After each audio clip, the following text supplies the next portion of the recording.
Hoje eu quero compartilhar com você a palavra de Deus que se encontra na carta de Paulo, escrita aos Efésios, capítulo 1, versículo 20 a 23. A palavra de Deus nos diz da seguinte maneira: o qual exerceu ele em Cristo, ressuscitando-o dentre os mortos e fazendo-o sentar à sua direita, nos lugares celestiais, acima de todo principado e potestade, e poder e domínio, e de todo nome que se possa referir, não só no presente século, mas também no vindouro. E pôs todas as coisas debaixo dos pés, e para ser o cabeça sobre todas as coisas, o deu à igreja, a qual é o seu corpo, a plenitude daquele que a tudo enche em todas as coisas. Vamos orar nesse instante? Feche seus olhos, vamos conversar com o Senhor. Pai amado, nós te damos graças pela tua palavra. Te damos graças, ó Deus, pela tua misericórdia sobre a nossa vida. Pedimos também perdão sobre as nossas faltas, ó Deus, e suplicamos que nos dê compreensão para que possamos entender os princípios do Senhor expostos na Sagrada Escritura, a fim de que venhamos a conseguir colocar em prática nas nossas atitudes diárias, a cada dia da semana, em nome de Cristo Jesus. Amém. A carta que temos diante de nós, endereçada à igreja de Éfeso, capital da província da Ásia Menor, atualmente a Turquia, era provavelmente uma carta destinada a circular por todas as igrejas da Ásia Menor, sendo enviada primeiramente à igreja de Éfeso. Essa carta foi escrita por Paulo quando ele estava preso em Roma, o que é possível de se perceber através do texto de Atos, capítulo 28, versículo 16 a 31. Entre os anos 60 a 62 depois de Cristo. Essa carta pode ter sido escrita quase que ao mesmo tempo em que também foram escritas as cartas aos Colossenses e a carta endereçada a Filemon, entregues por Tíquico, conforme pode ser observado também no registro da Sagrada Escritura, que se encontra em Efésios capítulo 6, versículo 21 e 22, e também Colossenses capítulo 4, versículos 7 a 8. Temos nessa carta aos Efésios uma divisão de temas muito interessante, em que os 3 primeiros capítulos apresentam um conteúdo altamente teológico, enfatizando a doutrina do Novo Testamento. E os 3 últimos capítulos, os capítulos finais, apresentam uma característica mais prática da teologia, enfatizando como deveria viver os cristãos. Parece que Paulo, ele apresenta primeiramente a teoria, apresenta primeiramente a teologia, faz com que os seus primeiros leitores reflitam sobre aquele conteúdo teológico e depois ele apresenta como colocar em prática o conteúdo teológico no dia a dia do povo de Deus. Observando o contexto mais imediato da passagem em que iremos meditar, encontramos Paulo intercedendo pela igreja, para que ela seja iluminada e conheça claramente o poder de Deus, que é o Senhor da igreja e de todo o universo. Por isso, ele agora vai tratar de apresentar 3 demonstrações do grande poder de Deus a favor da igreja. 3 grandes demonstrações, do poder de Deus a favor da igreja.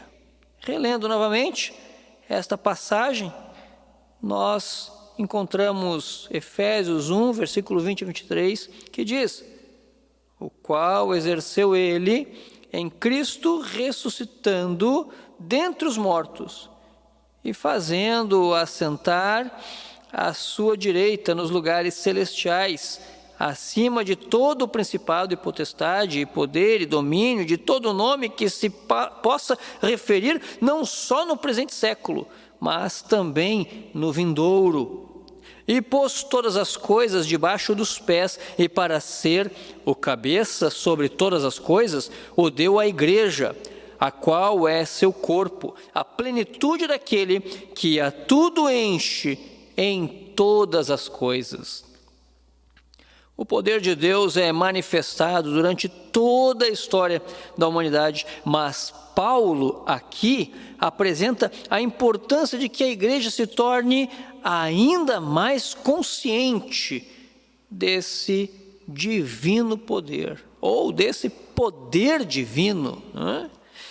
Nos versículos 18 a 19, que antecedem o texto em que estamos refletindo, Paulo apresenta a sua intercessão por iluminação sobre os crentes e apresenta 3 expressões muito fortes, dirigindo a atenção do leitor para este poder de Deus. Ele diz: iluminados os olhos do vosso coração para saberdes qual é a esperança do seu chamamento, qual a riqueza da glória da sua herança nos santos e qual a suprema grandeza do seu poder para com os que cremos, segundo a eficácia da força do seu poder. Repare no texto as expressões que se referem ao poder. Nós temos aqui grandeza do seu poder, eficácia da força e, por último, descrito então, poder. Paulo usa palavras gregas para se referir a poder que aos seus primeiros leitores que tiveram o texto original em grego koiné, podiam perceber que Paulo estava enfatizando a plenitude, certeza e eficácia deste poder de Deus. Um poder irresistível e forte o bastante para realizar até mesmo aquilo que podia parecer impossível aos homens, mostrando que Deus de fato tem todo o poder.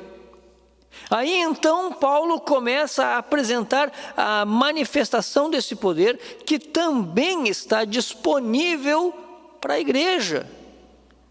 Um poder suficiente para a ressurreição de Cristo.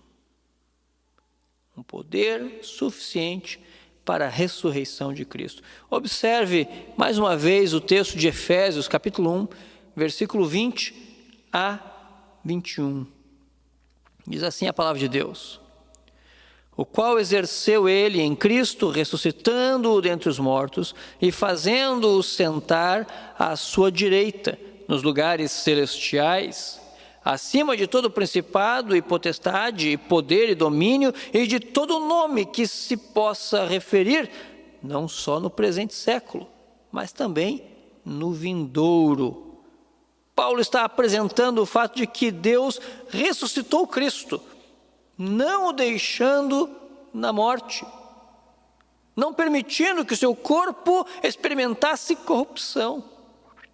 A morte não poderia conter de modo algum o autor da vida. É isso que o apóstolo Pedro fala ao povo após ter sido instrumento de Deus para curar um deficiente físico que se encontrava diariamente à porta do templo em Jerusalém. Veja as suas palavras direcionadas ao povo. Ele diz: dessarte, mataste o autor da vida, a quem Deus ressuscitou dentre os mortos, do que nós somos testemunhas. Atos capítulo 3, versículo 15. De fato, voltando a nossa atenção para a ressurreição de Cristo, podemos claramente perceber que a morte não era o estado final para aquele que é o autor da vida. Deus poderosamente o ressuscitou e esse poder regenerador da vida também age sobre aqueles que estão conectados em Cristo. Veja o que Paulo vai dizer aos Coríntios em sua primeira carta que temos em nossa Bíblia. 1 Coríntios, capítulo 6, versículo 4 a 15. A palavra de Deus diz da seguinte maneira: Deus ressuscitou o Senhor e também nos ressuscitará a nós pelo seu poder. Não sabeis que os vossos corpos são membros de Cristo? E eu, porventura, tomaria os membros de Cristo e os faria membros de meretriz? Absolutamente não. 1 Coríntios, capítulo 6, versículo 14 e 15. Podemos claramente observar a Escritura Sagrada nos ensinando que Deus é poderoso para agir, vencendo o maior de todos os nossos problemas, a morte. Paulo queria que a igreja tomasse consciência desse grandioso poder de Deus, que é capaz de resolver qualquer problema e poderia até renovar completamente a vida, mesmo quando aparentemente não se tem mais esperança. Esse era parcialmente o interesse de Paulo. Como quem diz, igreja, Deus tem poder para revitalizar, Deus tem poder para renovar, Deus tem poder para ressuscitar, Deus tem poder para realizar aquilo que a você parece impossível.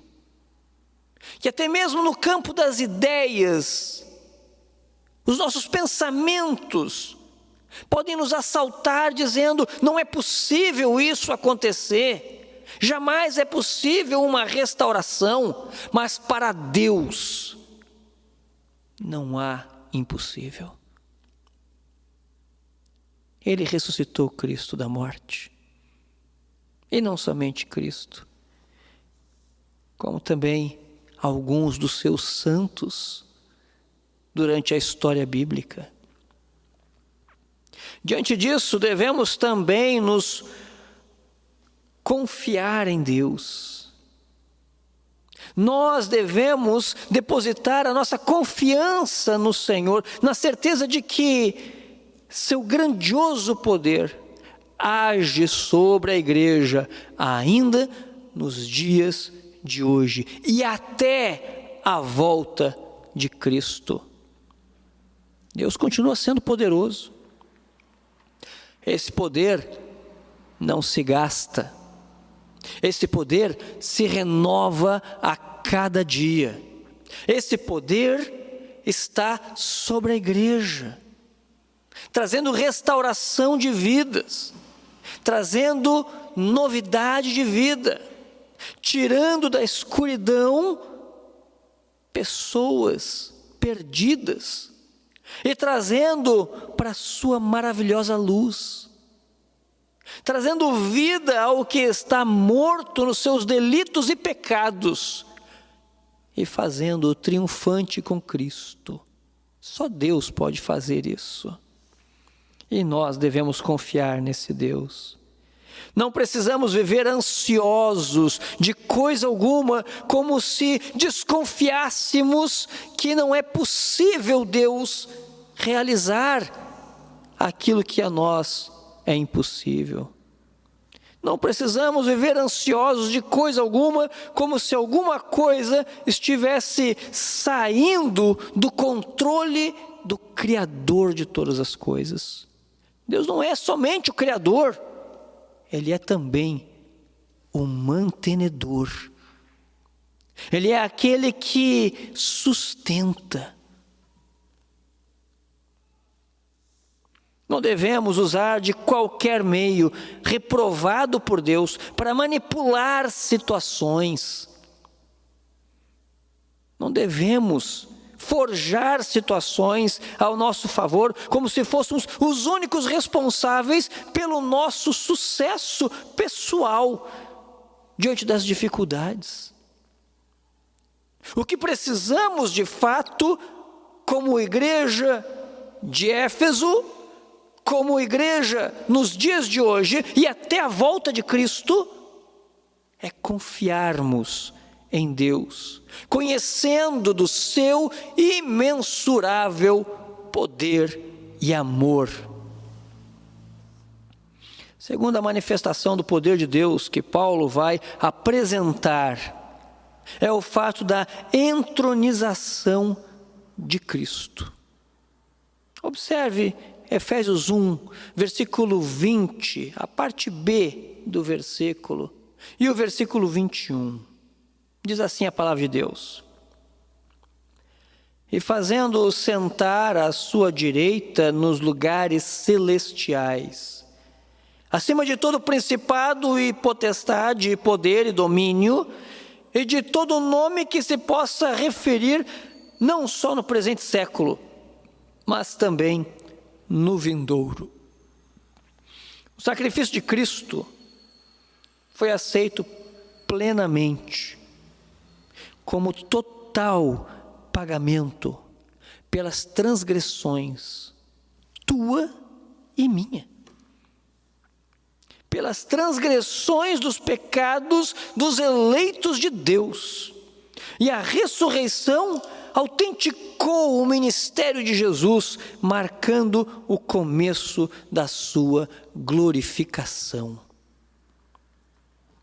Depois da ressurreição de Cristo, Deus manifestou o seu poder, entronizando Jesus, ou seja, colocando Cristo no trono para reinar vitorioso, acima de todo poder, de toda autoridade criada pelo Senhor.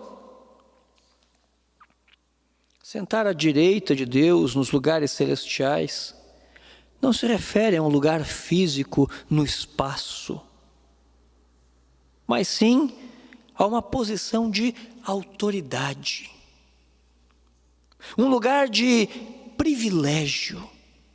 A mais alta honra e autoridade no universo foi atribuída a Cristo, aquele que outrora tinha sobre a cabeça uma coroa de espinhos, que fazia o seu semblante ficar ensanguentado. Agora recebe uma coroa de autoridade sobre todas as coisas, entregues pelo Pai Celestial, soberano. Veja o que diz Paulo quando também escreve aos Filipenses. Filipenses capítulo 2, versículo 9. Pelo que também Deus o exaltou sobremaneira. Ele deu o nome que está acima de todo o nome. Cristo é apresentado por Paulo como tendo sido glorificado e obtido o lugar de grande destaque e autoridade entregues a Ele por Deus Pai. Não há autoridade acima de Deus, não há autoridade acima de Cristo. Veja o que Jesus afirma aos apóstolos, registrado lá no livro de Mateus, as últimas palavras no Evangelho de Mateus. Jesus disse da seguinte maneira, o texto nos apresenta: Jesus, aproximando-se, falou-lhes dizendo: toda autoridade me foi dada no céu e na terra. Cristo tem, portanto, poder acima dos poderes do universo, quer sejam espirituais ou não. Todo o governo, toda a liderança, toda a autoridade está abaixo do senhorio de Cristo. João, na ilha de Patmos, também ressalta o Cordeiro de Deus, ou seja, Cristo, como sendo aquele que possui toda a autoridade, sendo Rei dos Reis, Senhor dos Senhores, vencedor juntamente com Ele todos os seus fiéis. Observe o texto de Apocalipse, Apocalipse 17, versículo 14. Diz assim a Escritura: pelejarão eles contra o Cordeiro, e o Cordeiro os vencerá, pois é Senhor dos senhores e Rei dos reis.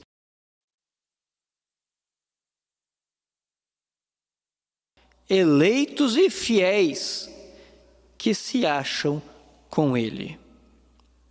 O poder de Cristo não é um poder futuro. O reinado de Cristo não é um reinado lá na frente, que ainda vai acontecer. A soberania de Cristo não é algo que está confinado lá na frente, num futuro. Cristo governa já. O exercício do seu poder, da sua autoridade é agora. Cristo governa e reina no presente, e com Ele todos os seus eleitos vitoriosamente. A igreja de Cristo reina sobre a terra. Cristo reina sobre a terra por intermédio da igreja. O que a gente pode concluir disso que nós vimos até aqui? O que a Escritura está ensinando a nós?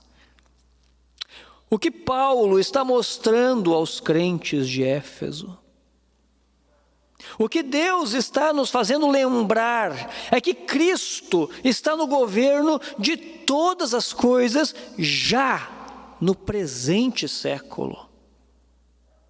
O poder do Pai é grandioso, ao ponto de colocar todas as coisas,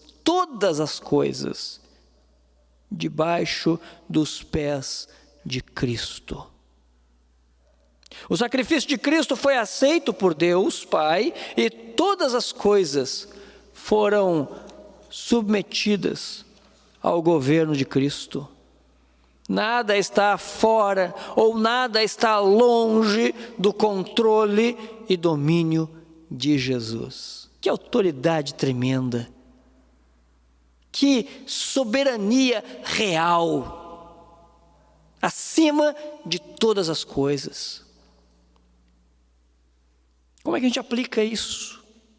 Esses princípios, esse conhecimento à nossa vida? Devemos estar conscientes de que o homem, por mais bondoso que possa parecer, não é o centro de todas as coisas e nem tem o controle sobre tudo. Aliás, o controle do ser humano é extremamente limitado se comparado ao controle que Cristo tem sobre todas as coisas. Devemos ter uma atitude de humildade diante daquele que foi feito maior do que todas as coisas. É importante ressaltarmos também que os que exercem governo sobre nós não agem livremente, mas têm sobre si a regência do próprio Cristo, que administra a história e os governos para bem da sua igreja, quer seja expandindo sua benevolência sobre o povo do Senhor ou limitando a ação de sua maldade. Por isso, devemos, antes de tudo, temer a Deus e não aos homens. É o que podemos aprender também olhando Atos, capítulo 5, versículo 29. O Senhor administra aqueles que governam sobre os homens. Deus administra acima do rei, acima do prefeito, do presidente, acima dos governos, das sociedades. O Senhor governa para bem do seu povo, para bem da igreja, permitindo que o evangelho se expanda ou que a maldade dos governantes seja limitada. Não esqueça disso. O poder de Deus é real, a soberania de Cristo é presente. Terceira manifestação do poder de Deus que Paulo vai apresentar é o fato da situação do senhorio pleno de Cristo. Senhorio pleno de Cristo. Efésios capítulo 1, versículo 22 e 23, a palavra de Deus nos diz da seguinte maneira: e pôs todas as coisas debaixo dos pés, e para ser o cabeça sobre todas as coisas, o deu à igreja, a qual é o seu corpo, a plenitude daquele que a tudo enche em todas as coisas. Efésios 1, 22 a 23. Deus, o Pai, manifestou o seu grande poder, ressuscitando Cristo dos mortos, fazendo-o sentar-se à direita de Deus, e sujeitou todas as coisas aos pés de Jesus. É isso que Paulo está nos mostrando e intercedendo a Deus para que a igreja veja com clareza. A Bíblia ainda afirma que há uma unidade mística entre Cristo e a igreja, e que esta unidade é fruto do agir do Pai. É também por meio desta unidade que Cristo exerce seu domínio sobre todas as coisas terrenas em benefício da igreja, que é o seu corpo. A igreja, que é o corpo de Cristo e deve dar continuidade ao ministério de Cristo sobre a terra, sabendo que o governo de Jesus é total. A igreja, como o corpo de Cristo, é a continuidade da sua encarnação. A igreja é seu corpo em ação sobre a terra.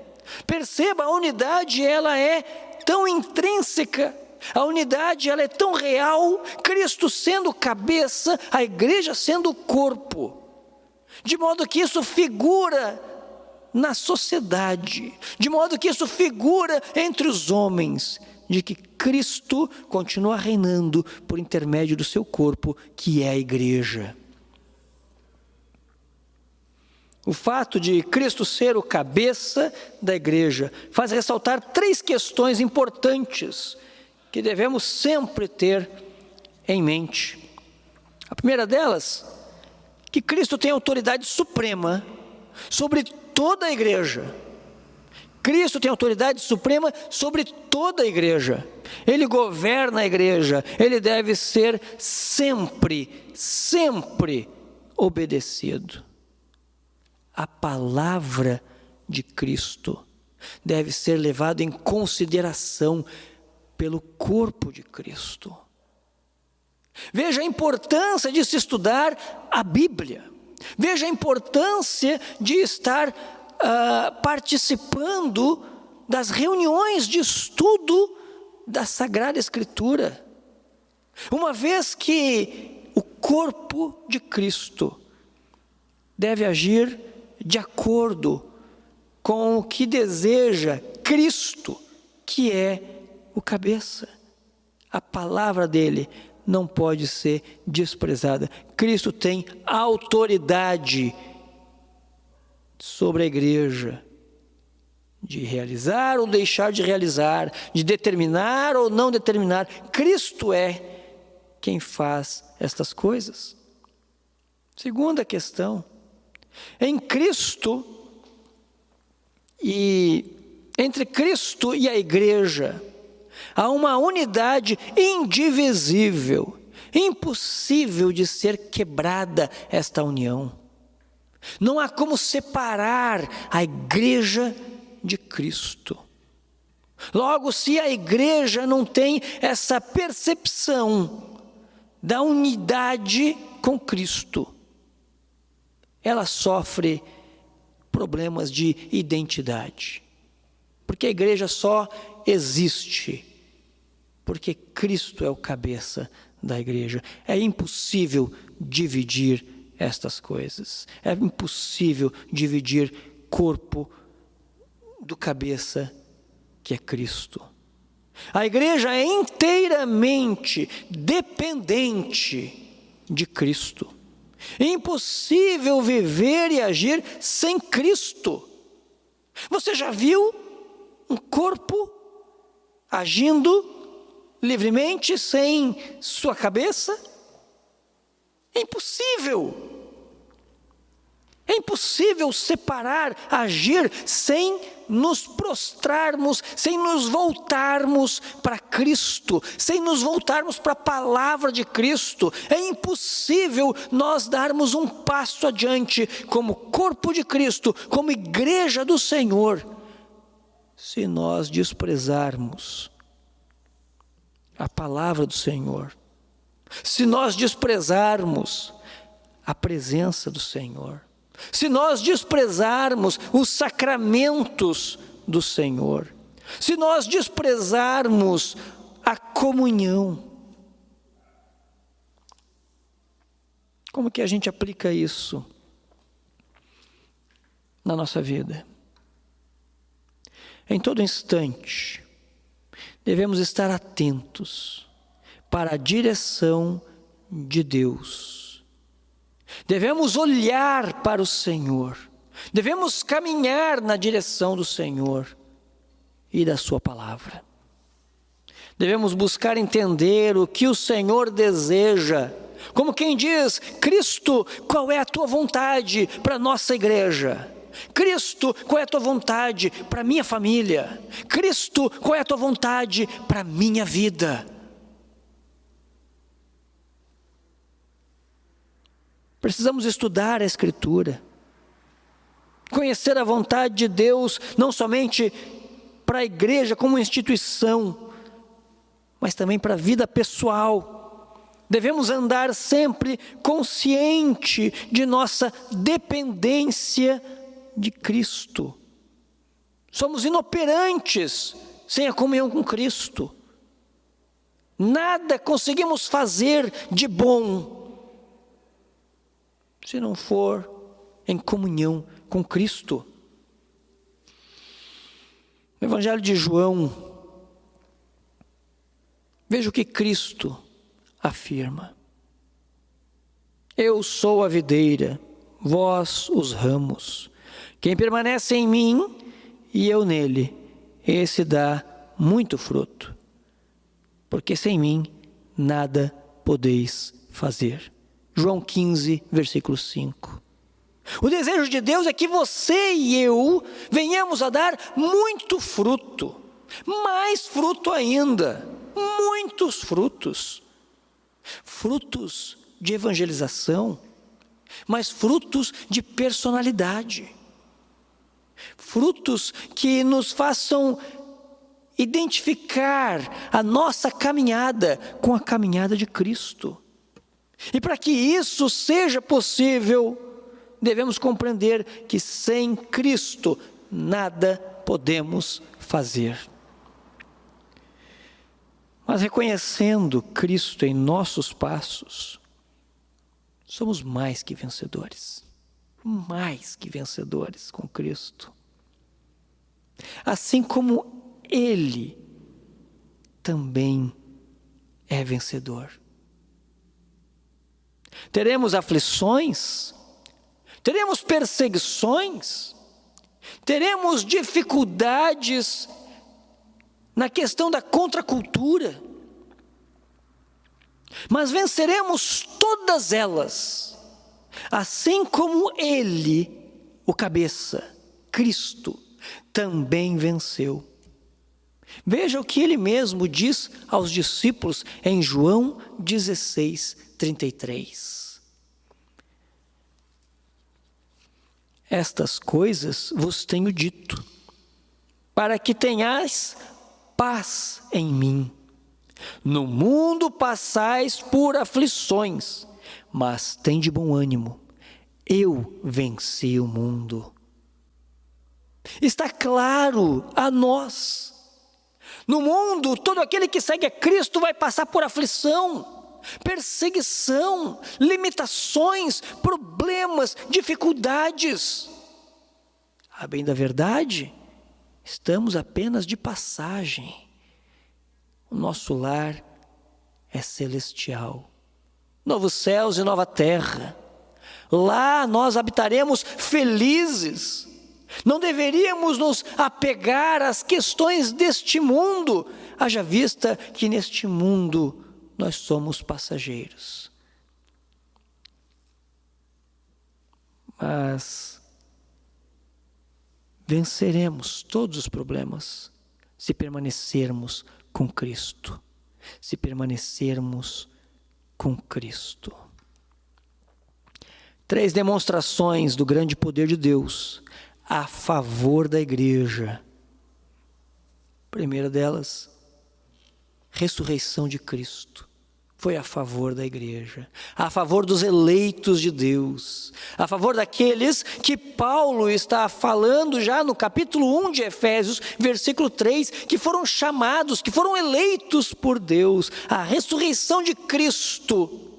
Não somente ele pagou pelos pecados dos eleitos, mas também deu novidade de vida, restauração, nova vida em Cristo Jesus, e somente nele é possível, deixando todas as coisas para trás, da vida do passado, as coisas erradas, os problemas, e começando de novo com Cristo, dependendo de Cristo. Segunda demonstração do grande poder de Deus a favor da igreja. Cristo foi entronizado. Tem alguém no reino que está reinando. Cristo está sentado no trono. O mundo não caminha de qualquer jeito.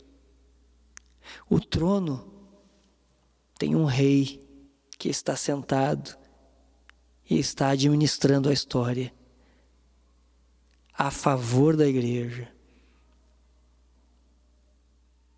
E em terceiro lugar, terceira demonstração do grande poder de Deus a favor da igreja é o senhorio pleno de Cristo.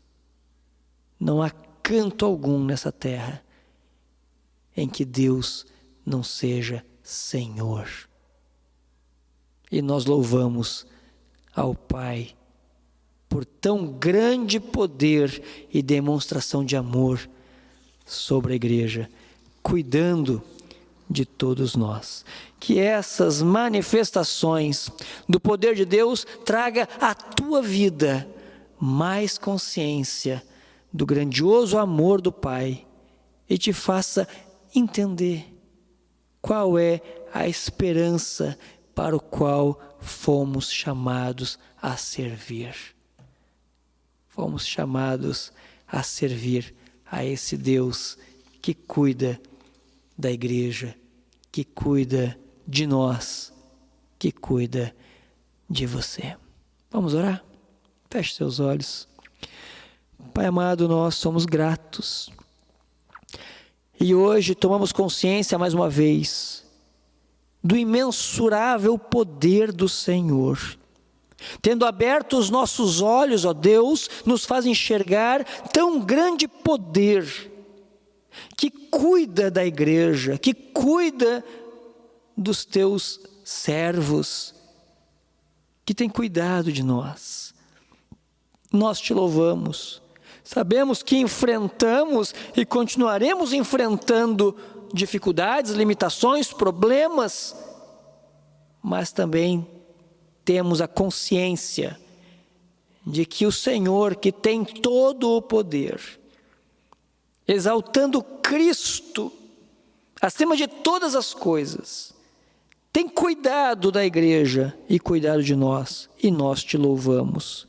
Queremos, ó Pai, reafirmar os nossos votos com o Senhor, pedindo perdão pelas nossas faltas e pedindo, Senhor, que nos permita sempre enxergar com clareza, tendo os olhos do nosso coração iluminados para compreender a Tua vontade.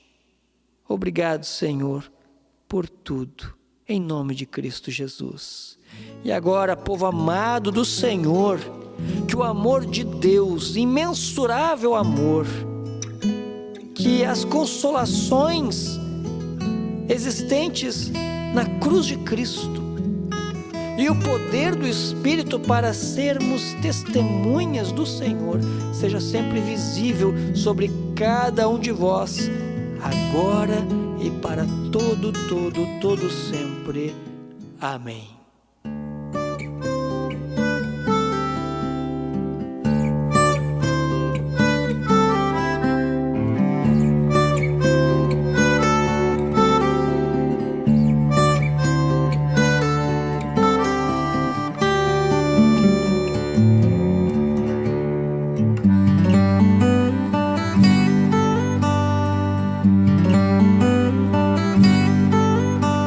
Acima de todas as coisas, um sonho sonhado por Deus, oásis de toda a vida, família, lugar onde Deus habita, refúgio do seu amor, ali sua graça é bendita, família. O conselho de um pai vale mais do que muitas riquezas. Um abraço entre irmãos despedaça os portais do inferno. O retorno de um filho é um banquete de paz e alegria. Quanta vida se esconde por trás de um sorriso materno.